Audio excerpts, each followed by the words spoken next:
இந்த அருமையான நாளிலும் கூட சத்தியவசன நிகழ்ச்சிகளோடு இணைந்திருக்கிற நேயர்கள் அனைவருக்கும் அன்பு வணக்கங்களை தெரிவித்துக் கொள்கின்றேன். இந்த நாளிலும் நாங்கள் பார்க்க போகிற ஒரு முக்கியமான காரியம்தான் புது பலன் நீங்கள் அடையப் போகிறீர்கள். ஏசாயா புத்தகத்திலே 40வது அதிகாரம் 31வது வார்த்தையை நீங்கள் பார்த்தீர்களானால், அந்த வார்த்தையை நாங்கள் வாசித்து பார்த்தோமானால், கர்த்தருக்கு காத்திருக்கிறவர்களோ புது பலன் அடைந்து கழுகுகளைப் போல செட்டைகள் அடைத்து எழும்புவார்கள். அவர்கள் ஓடினாலும் இளைப்படையார்கள், நடந்தாலும் சோர்ந்து போகார்கள் என்று நாங்கள் பார்த்திருக்கிறோம். இந்த வார்த்தையில் இப்படியாக கூறப்படுகிறது. கழுகை நோக்கி நாங்கள் ஒரு காரியத்தை நாங்கள் பார்க்க போகிறோம். பொதுவாக கழுகினுடைய ஆயுசு நாட்கள் 70 வருடத்தை விட அதிகமாக இருக்கிறது என்று சொல்லுவார்கள். ஆனாலும் இந்த கழுகினுடைய வாழ்க்கையிலே ஒரு முக்கியமான காலகட்டத்துக்குள் போக வேண்டிய ஒரு கட்டாயம் இந்த கழுகுகளுக்குள் ஏற்படுகிறது.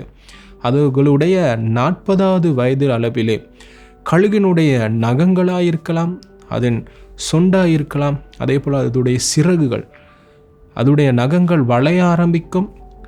சொண்டு அது அதிகமாக வளர்ந்து வளைய ஆரம்பிக்கும். அதனுடைய சிறகுகள் தன்னுடைய தரத்தை இழக்க ஆரம்பிக்கும். தன்னால் பறக்க முடியாத ஒரு கட்டத்துக்குள் இந்த கழுகு செல்லும். எனவே இந்த மாதிரியான ஒரு வேதனை மிகுந்த காலப்பகுதியிலே கழுகுக்கு ஒரே ஒரு தீர்மானம் காணப்படுகிறது. ஒன்று தான், தன்னை காத்திருக்க வேண்டிய ஒரு காலகட்டத்துக்குள் போக வேண்டும். இரண்டாவது ஒரு காரியம், கழுகு மரணத்தை சந்திக்க வேண்டும். இந்த இரண்டு காரியத்திலே ஒரு காரியத்தை கழுகு தெரிவு செய்ய வேண்டும். எனவே மரிப்பதென்றால் தன்னுடைய பலவீனப்படுகிற அந்த சரீரத்திலே தொடர்ந்து பலவீனத்தை அனுபவித்து தன்னால் இரை பிடிக்க முடியாது, நகங்கள் வளர்ந்ததினால், தன்னுடைய சொண்டு வளர்ந்ததினால் தன்னால் எதுவுமே சாப்பிட முடியாது, தன்னுடைய சிறகுகள் பலவீனப்பட்டு போவதனால் தன்னால் பறக்கவும் கூட முடியாது. எனவே இப்படியே இருந்து கழுகு மரிக்க வேண்டும். அப்படி இல்லாவிட்டால் கழுகு மிகவும் வேதனையான ஒரு காலகட்டத்துக்குள் போவதற்கு தன் சித்தத்தை திருப்பிக் கொள்ள வேண்டும். அந்த வேதனையான காலகட்டம் எப்படி இருக்கும் என்று நீங்கள் பார்த்தீர்களானால், கழுகு ஒரு மலை உச்சியிலே போய் தன்னுடைய இடத்திலே அது இருக்க ஆரம்பிக்கும். ஒரு வேதனையான காலகட்டத்துக்கு செல்ல ஆரம்பிக்கும். அது எப்படி என்று நீங்கள் பார்த்தீர்களானால், கழுகு ஒரு மலை உச்சிக்கு சென்று அந்த இடத்திலே காத்திருக்க தன்னை ஆயத்தப்படுத்தும். அந்த நேரங்களிலே இந்த கழுகு என்னத்தை செய்ய வேண்டும் என்றால், தன்னுடைய வளர்ந்திருக்கிற அந்த சொண்டை அங்கு இருக்கிறதான பாறையிலே தானே சென்று அடித்து அதை உடைக்க வேண்டும். மிகவும் மிகவும் வேதனையான ஒரு தருணத்துக்கு இந்த கழுகு செல்லுகிறது. இது மிகவும் ஒரு வேதனையான ஒரு காரியம் என்று அதன் ஆராய்ச்சியாளர்கள் அது சொல்லியிருக்கிறார்கள். அதன் பின்பதாக உடைந்த சொண்டு வளரும் வரைக்கும் காத்திருக்க வேண்டும். அதன் பிறகாக தனக்கு ஒரு வலிமை மிக்க ஒரு சொண்டு வந்ததற்கு அப்புறம் இந்த கழுகு என்ன பண்ண வேண்டும் என்றால், வளர்ந்திருக்கிற தன்னுடைய நகங்களை, இரை பிடிக்க முடியாத படிக்கு இருக்கிறதான அந்த காரியங்களை தானே கலட்டி எடுக்க வேண்டும். அதன் பின்பதாக இன்னொரு காரியம்தான், பலவீனப்பட்டு போயிருக்கிற தன்னுடைய சிறகுகளை தானே பிடுங்கி எடுக்க வேண்டும்.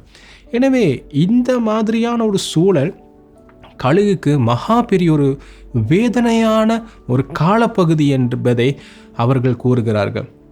எங்களுடைய வாழ்க்கையிலே நாங்கள் முதலில் வாசித்தது போல அந்த வார்த்தையின் அடிப்படையில் எங்களுடைய வாழ்க்கையிலே பார்த்தோமானால், எங்களுடைய வாழ்க்கையிலே சில நேரங்களிலே நாங்கள் ஒரு போராட்டமான காலகட்டத்துக்குள் செல்லலாம்.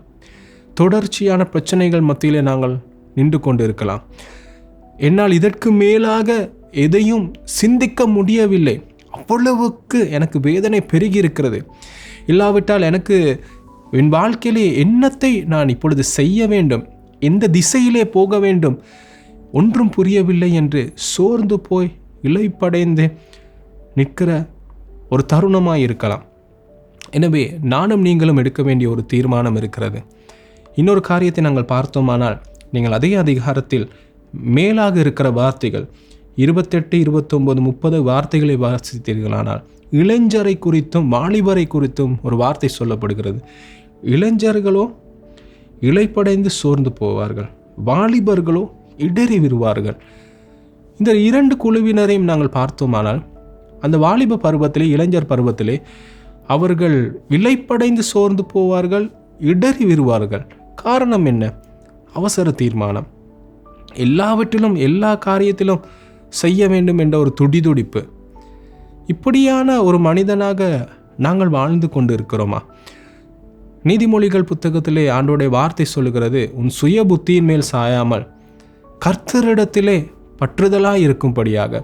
எனவே ஆண்டவரோடு உறவிலே வாழ அழைக்கப்பட்ட நானும் நீங்களும் எங்களுடைய சுய தீர்மானங்களுக்கு இந்த இளைஞரை போல, வாலிபர்களைப் போல அவசர தீர்மானம், துடுதுடுப்பான தீர்மானம், எல்லாவற்றையும் செய்து பார்க்கலாம் என்ற ஒரு சோதனையான தீர்மானங்களை எடுத்து அடிக்கடி ஆண்டவர் விட்டு தூர போய் கொண்டு இருக்கிறோமா? இது நிமித்தம், இந்த தீர்மானத்தின் நிமித்தம், நான் எடுத்த தீர்மானத்தை என் வாழ்க்கையில் இப்பொழுது நான் நின்று கொண்டு இருக்க சூழல் மகா பொல்லாததாக இருக்கிறது என்று இந்த நேரத்தில் நீங்கள் சிந்தித்து கொண்டு இருக்கிறீர்களா? ஏன்னா பிரியமான சகோதரனே, சகோதரியே, கழுகை போல ஒரு காலகட்டத்துக்குள் நாங்கள் போக அழைக்கப்பட்டு இருக்கிறோம். இந்த காலகட்டம் சில நேரங்களை ஆண்டவர் எங்களை அனுமதிக்கிற காலகட்டமாய் கூட இருக்கலாம். எங்களை ஆண்டவர் புடமிடுகிற ஒரு காலகட்டமாக இருக்கலாம். அந்த மாதிரியான ஒரு சூழலுக்குள் நாங்கள் போவதானால் நாங்கள் அமைதியாக ஆண்டவர் சமூகத்தில் காத்திருக்க வேண்டியவர்களாக இருக்கிறோம். எப்படி இந்த கழுகு தனக்கு இதுக்கு மேலே போக முடியாது, ஒன்று நான் இப்படியே மறிக்க வேண்டும், இல்லாவிட்டால் என்னை புதுப்பித்து கொள்வதற்கான காலத்துக்குள் நான் போய் மகா வேதனைகளுக்குள் போய் நான் மறுபடியும் எழும்பி வர வேண்டும் என்ற தீர்மானத்துக்குள் போனதோ, எங்களுடைய ஆவிக்குரிய ஓட்டத்திலும் நாங்கள் எங்களை ஆராய்ந்து கொள்ள வேண்டிய ஒரு காலகட்டத்துக்குள் போகிறோம். சில நேரத்திலே என் குடும்பத்திலோ நான் முகம் கொடுத்து கொண்டு இருக்கிற பிரச்சனை இது என்னால் நடந்தது என்று கூட நாம் சிந்தித்து கொண்டு இருக்கலாம். சில பேர் யோசித்து கொண்டு இருக்கலாம், எல்லாத்துவற்றிற்கும் காரணம் அவர்தானே, அவர்கள்தானே, இந்த சூழல் தானே என்று யோசித்து கொண்டு இருக்கலாம். எது எப்படி இருந்தாலும், காரணம் எதுவாக இருந்தாலும், யாராக இருந்தாலும், நாங்கள் அதை எதையும் யோசிக்காமல் நாங்கள் ஒன்றை மட்டும் செய்ய வேண்டி ஒரு காலத்துக்குள் நாங்கள் போவோமா? கழுகை போல ஆண்டவருடைய பாதத்திலே காத்திருக்க போவோமா? ஆண்டவர் நமக்கு வெளிப்படுத்துவார். ஆண்டவரிடத்தை நாங்கள் கேட்போம், ஆண்டவரே, இந்த சூழலில் இருந்து எப்படி நான் வெளிவர வேண்டும்? நீதிமொழிகள் புத்தகத்தில் சொல்லப்பட்ட வார்த்தையை நான் மறுபடியும் ஞாபகப்படுத்துகிறேன். உன் சுய புத்தியில் மேல் சாயாமல் கர்த்தருக்குள் முழு நிச்சயமாய் கீழ்ப்படி எங்களை ஒப்புக் கொடுக்க வேண்டும் என்ற இந்த வார்த்தைகளை நாங்கள் தியானித்து பார்ப்போமா? நாங்கள் எங்களுடைய போராட்டத்திலிருந்து வெளிவர எங்களுடைய சுய தீர்மானத்துக்குள் போகாமல் கர்த்தரிடத்தில் போவோமா? கர்த்தரிடத்தில் காத்திருப்போமா? அந்த நேரத்திலே ஆண்டவர் நம்மை உடைக்கிற தருணமாக இருக்கலாம். சில நேரங்களிலே எங்களை ஆண்டவர் வெளிப்படையாக காண்பிப்பார். எங்களுடைய வாழ்க்கையிலே நாங்கள் சரி செய்ய கொள்ள வேண்டிய காரியங்களை காண்பிப்பார். உதாரணமாக, எப்படி கழுகு தன்னுடைய சொண்டை அந்த பாறையிலே தானே கொண்டு போய் அதை இடித்து உடைத்து அந்த வேதனையான காலங்களுக்குள் போக வேண்டுமோ, தன்னுடைய சிறகுகளை தானே பிடுங்க வேண்டுமோ, இப்படியான ஒரு காலகட்டத்துக்குள் ஆண்டவர் எங்களை கொண்டு போக முடியும். அது எங்களை அழிப்பதற்காக அல்ல, எங்களை உருவாக்குகிற ஒரு காலமாக இருக்கலாம். எனவே அதன் பின்பாக நாங்கள் கழுகுகளைப் போல செட்டைகளை அடித்து ஆண்டவருக்காக எங்கள் பயணத்தை தொடரப்போகிற பலன் எங்களுக்கு கிடைக்கச் செய்வார் தேவன். எனவே நாங்கள் புது பலன் அடைந்திடுவோம். எங்களுடைய எல்லைகளை மீறி போகிற ஒரு போராட்டமான சூழலாக இருக்கலாம். இதற்கு மேல் நான் என்ன செய்ய போகிறேன் என்று யோசிக்கிற ஒரு தீர்மானமாக இருக்கலாம்.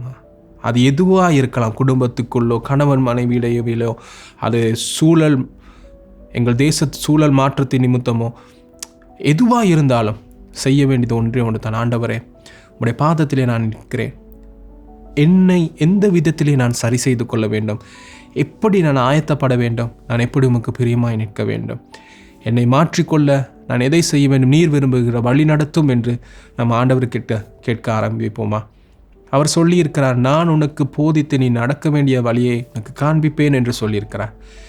நான் உன்னோடு கூட இருப்பேன் என்று சொன்ன ஆண்டவர், நிச்சயம் நாங்கள் எங்களை ஆண்டவரிடத்தில் ஒப்பு கொடுத்து அமர்ந்திருக்கிற நேரத்தில், காத்திருக்கிற நேரத்தில், ஜெபிக்க காலம் எடுத்து ஆண்டவருடைய பதிலுக்காக, வழி நடத்துதலுக்காக, பாதைக்காக காத்திருக்கிற நேரத்தில் ஆண்டவர் எங்களை உருவாக்கப் போகிறார்.